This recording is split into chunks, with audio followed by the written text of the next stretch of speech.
Vámonos hoy con uno de los episodios olvidados de la guerra contra Francia, ¿no? La invasión a un puerto que ya no existe, el puerto de Bagdad, cerca de Matamoros, Tamaulipas y también de Brownsville, Texas, ¿no? Artículo escrito por Ricardo Cruz García.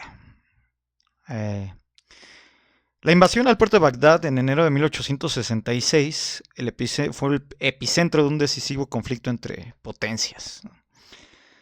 La lengua del río Bravo es el escenario de este relato, lengua que es desembocadura de la línea fronteriza, último lengüetazo de ese largo y enorme afluente que termina en las aguas del Golfo de México, no de América, y que divide a México de Estados Unidos. Allí hasta la fecha no hay muros, ni rejas, ni aduana, ni una señal que indique que ya se está del otro lado, que ya uno es ilegal o que tiene un pie en Tamaulipas y el otro en Texas. Frente a ese beso del río con el mar estaba el puerto de Bagdad, singular no solo por el nombre, sino por su pasado, pues en 1866 este sitio pasó a formar parte de la historia de las invasiones a nuestro país. La Bagdad de América. Era el tiempo de otra invasión en México, la francesa, cuando ocurrieron los hechos de Bagdad, una localidad bulliciosa con decenas de casas de madera levantadas en la vera del río y sobre un suelo arenoso, parecido al de un desierto. De acuerdo con el historiador tamaulipeco Octavio Herrera Pérez, por aquellos años la población debía contar con más de 4,000 habitantes, a los cuales se sumaban numerosos estadounidenses y otros extranjeros que vivían del pujante negocio mercantil del puerto, además de algunos ladrones, vivales y fugitivos que se cruzaban por las cantinas y burdeles que abundaban en la zona. Debido a su condición de puerto de altura, la localidad era un punto clave del comercio internacional que pasaba por el noreste mexicano y al sureste de los Estados Unidos, puerta de exportación e importación de cientos de mercancías y un pilar de la intensa actividad económica regional que abarcaba su principal enlace urbano, Matamoros, además de Monterrey y las poblaciones al otro lado del río Bravo, ya en Estados Unidos.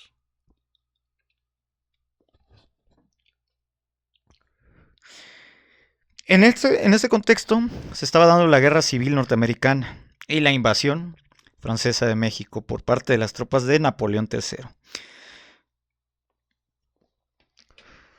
Ya desde tiempo atrás, Bagdad había sido un punto muy importante para el comercio de la región a ambos lados de la frontera, en especial durante la Guerra Civil estadounidense, que fue del 61 al 65, ¿no? Periodo en el que tuvo su auge luego de que ante el bloqueo de los unionistas, o sea, los del norte, sirviera a los confederados como puerto de exportación de toneladas de algodón destinadas principalmente a la industria textil europea. Es decir, también poco se habla de la complicidad que había entre algunas economías europeas y la sociedad esclavista del sur de Estados Unidos. Es decir, siempre se le culpa solamente a los estados del sur, pero los clientes, ¿quiénes eran? Los europeos, ¿no? De los plantíos de algodón, donde estaban los esclavos en el sur de Estados Unidos, ¿no? Así, la llamada Guerra de Secesión había traído consigo una dinámica en la que tanto antiesclavistas, o sea, los de la Unión, como confederados, los estados del sur, buscaban atraerse el favor de México, ya fuera del gobierno juarista o del imperio de Maximiliano. Si bien el presidente Abraham Lincoln, enfocado en el conflicto interior de su país, había declarado neutral ante la invasión francesa en territorio mexicano, y el gobierno de Benito Juárez también se inclinó por la neutralidad, como que todos los bandos tenían miedo, ¿no? Todos estaban viendo quién iba ganando, quién iba perdiendo, ¿no? Porque si te aliabas a uno, pues a lo mejor te echabas de enemigo al otro, ¿no? Entonces lo mejor era declararte neutral. Hasta el 65, 66 todavía, ¿no? En fin, por su parte la Francia de Napoleón III había visto un factor de oportunidad en la Guerra Civil Norteamericana para intervenir de manera decidida en las naciones del continente, expandir su dominio sobre ellas a través de México, contrarrestar la influencia de Estados Unidos e incluso dividir a esta nación al inclinarse por apoyar a los estados del sur. A los estados confederados también poco se habla de que Francia apoyó a los estados del sur. Si bien no tal cual, sí se posicionaba de ese bando, ¿no? El gobierno de la Unión había manifestado su postura en marzo de 1862, al negarse a participar en la alianza tripartita entre Francia, Gran Bretaña y España, de pagos de la deuda extranjera, así como señalar que la instauración de una monarquía en el país representaría un acto de hostilidad para Estados Unidos y el republicanismo que prevalecía en esa parte de América. Pese a lo anterior, para Estados Unidos no era el momento de abrir un conflicto con el imperio de Napoleón. Tercero, pese a que la Unión se identificaba con el plano ideológico de la República Juarista y la doctrina Monroe implicaba la defensa del continente frente a la injerencia europea, el gobierno de Lincoln se centró en sus propios problemas internos, al tiempo que evitaba dar motivos para que entrara Francia en la contienda, que además en cualquier momento podría entablar una alianza con los confederados que pusieran aprietos a la Unión. Fíjense qué interesante, ¿no? Básicamente había dos guerras civiles en Norteamérica, ¿no? Una en Estados Unidos y la otra en México, porque la intervención francesa, recordemos que el bando de Napoleón III, el bando imperialista, los soldados eran mexicanos en gran parte. Si bien había legiones extranjeras, pues era una guerra civil en México y otra guerra civil en Estados Unidos, por causas distintas, en contextos distintos, pero era un caos en Norteamérica. Frente a la suave postura de Estados Unidos para pedir a Francia que respetara la independencia de su país vecino del sur, Napoleón III respondía solicitando al gobierno norteamericano que había aceptado la figura de Matías Romero como ministro plenipotenciario de Juárez, que reconocería al imperio mexicano. Sin embargo, esta lucha de declaraciones no pasó de eso. Para abril del 65 la guerra civil llegaba a su fin con el triunfo de la Unión, pero también con el asesinato de Lincoln. Su sucesor, el presidente Andrew Jackson, acentuó la postura en contra del imperio de Maximiliano y miembros de su gobierno acercaron de manera más franca al bando republicano en México. Según los historiadores Octavio Herrera y Arturo Santa Cruz, el propio ministro Matías Romero, además de negociar préstamos para la causa juarista, llegó a un acuerdo con el general Ulysses Grant, el jefe militar de mayor prestigio tras el conflicto bélico norteamericano y futuro mandatario del país. Se trataba de que una fuerza militar estadounidense compuesta con la mayoría de los hombres desmovilizados se organizara bajo un mando mexicano para luchar en la liberación del territorio contra Francia, ¿no? Y cuyo financiamiento estaría respaldado por la venta de bonos a cubrir por México. Grant estuvo conforme y a su vez delegó la organización de esta empresa al general Schofield, ordenándosele al general Philip Sheridan, que se encontraba en el Bajo Bravo, prestarle todo el apoyo necesario.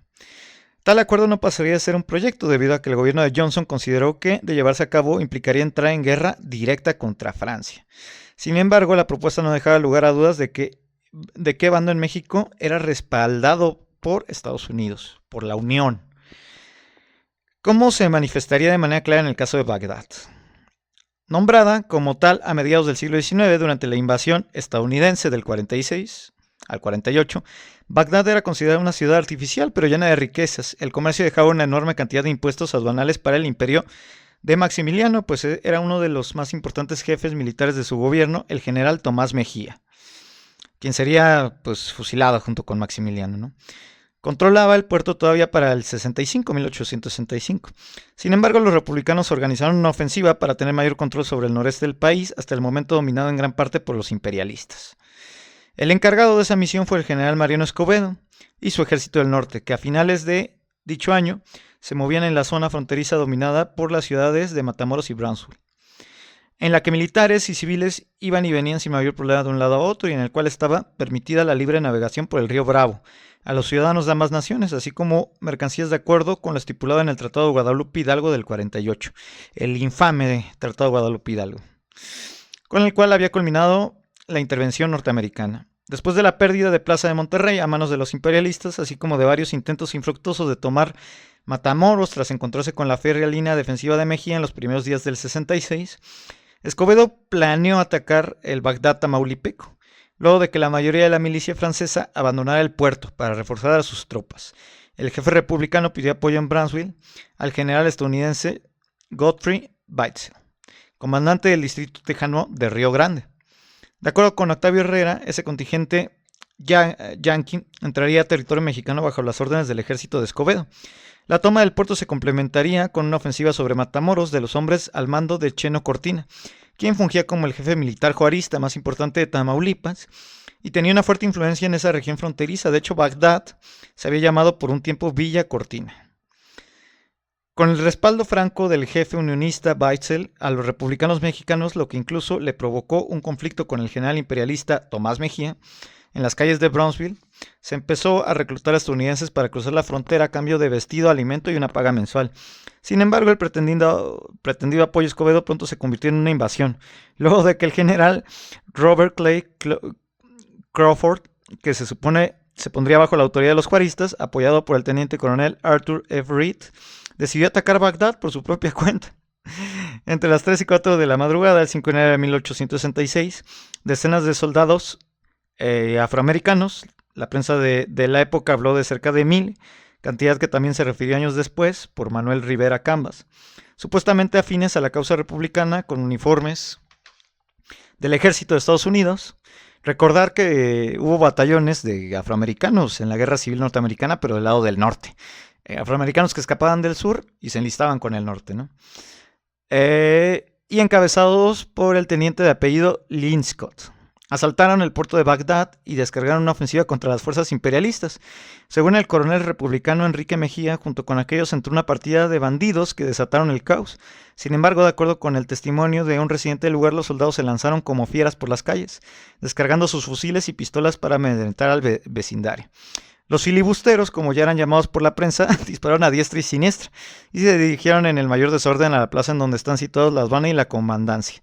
Luego se apoderaron de la guarnición militar defendida por los imperialistas, mexicanos por cierto, quienes la entregaron sin resistencia, aunque al parecer en el acto murieron el centinela y 2 soldados. Los demás fueron hechos prisioneros después de que los invasores se dirigieron al cuartel y lo tomaron por sorpresa, no sin antes matar al corneta que estaba a punto de dar el aviso de asalto. Asimismo, el vapor Antonia, que era defendido por franceses y un destacamento austriaco, también fue víctima de la artillería de los norteamericanos y en el ataque murieron 2 soldados. Al poco tiempo, seguidos por parte de la población local, los estadounidenses liberaron de la cárcel a un tal Mr. Foster, acusado de robo y asesinato, quien aguzó a los soldados y encabezó el pillaje, el bandolerismo, para que vean que el bandolerismo no solamente era mexicano, era también norteamericano en distintas épocas, Al final la invasión dejó varios asesinados, mujeres violadas, entre ellos varios ciudadanos franceses como un tal Roque y su esposa, además del saqueo indiscriminado de casas y negocios.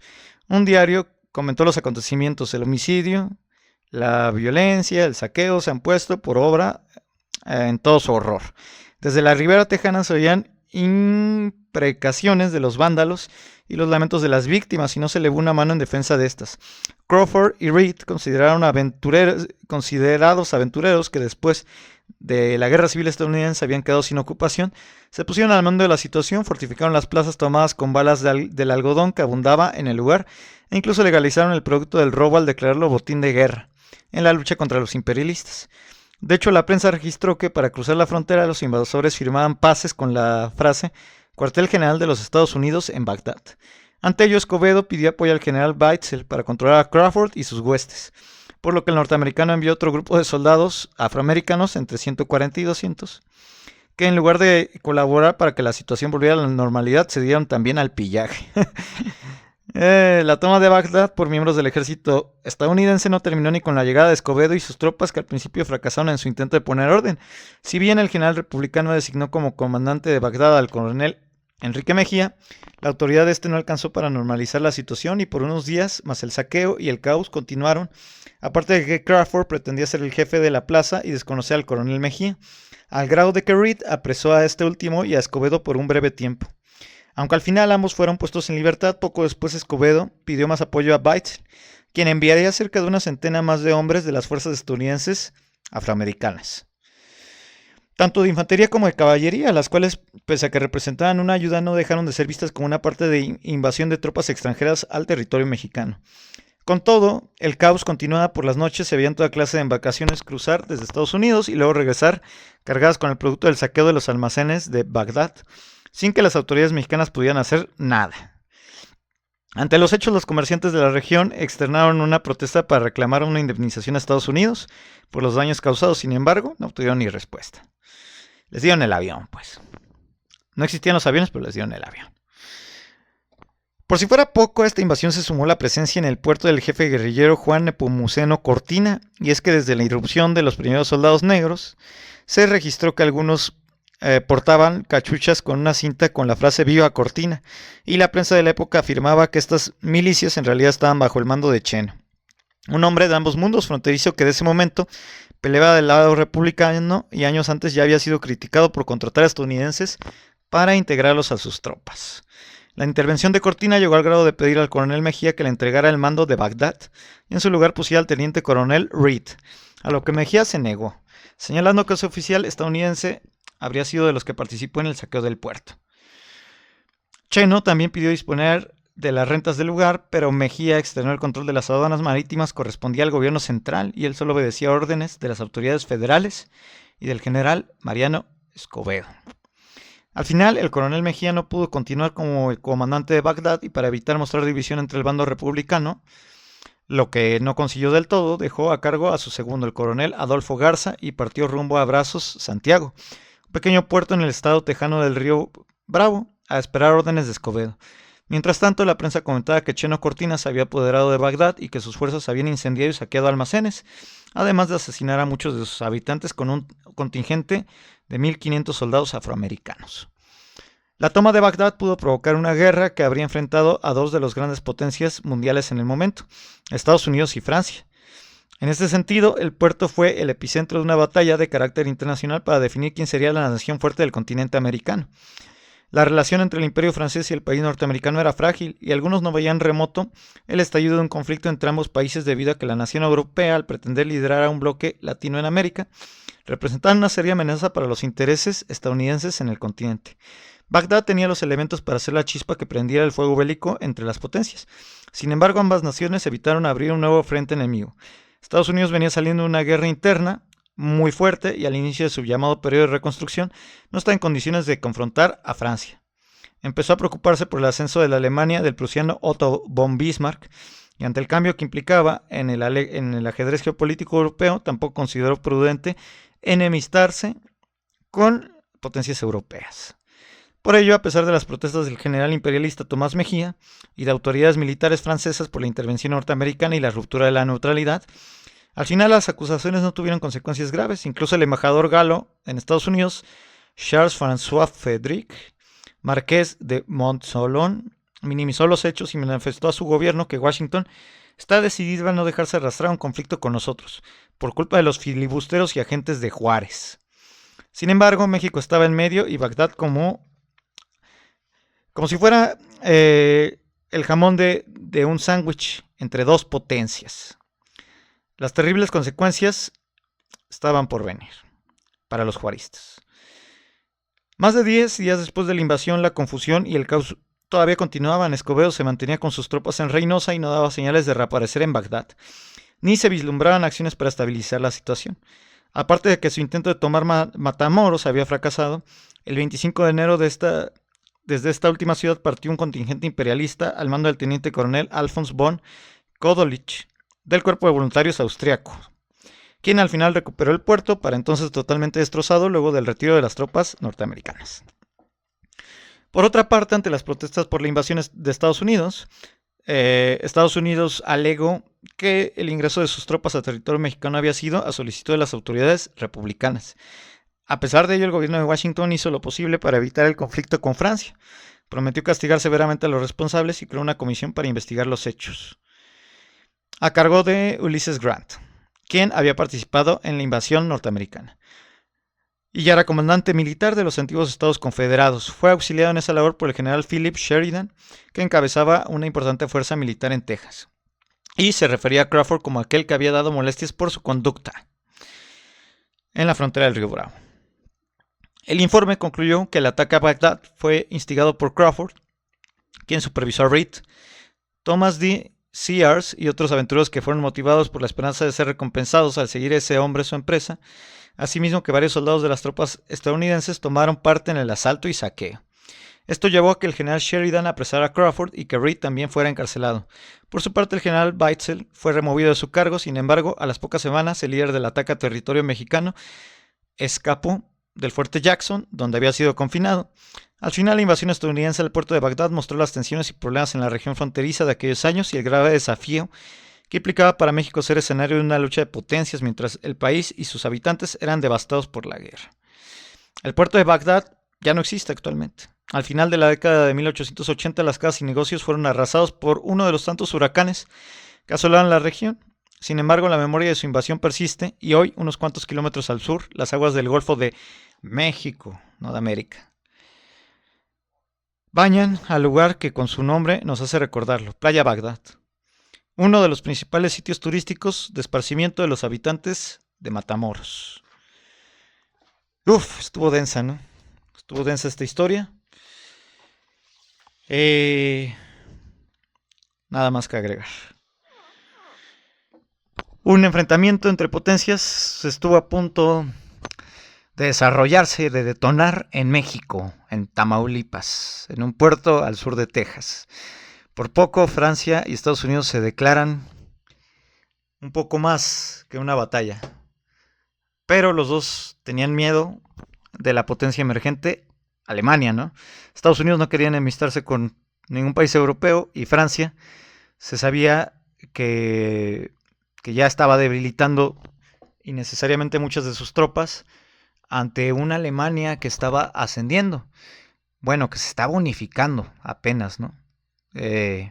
Lo que sería el Imperio Alemán,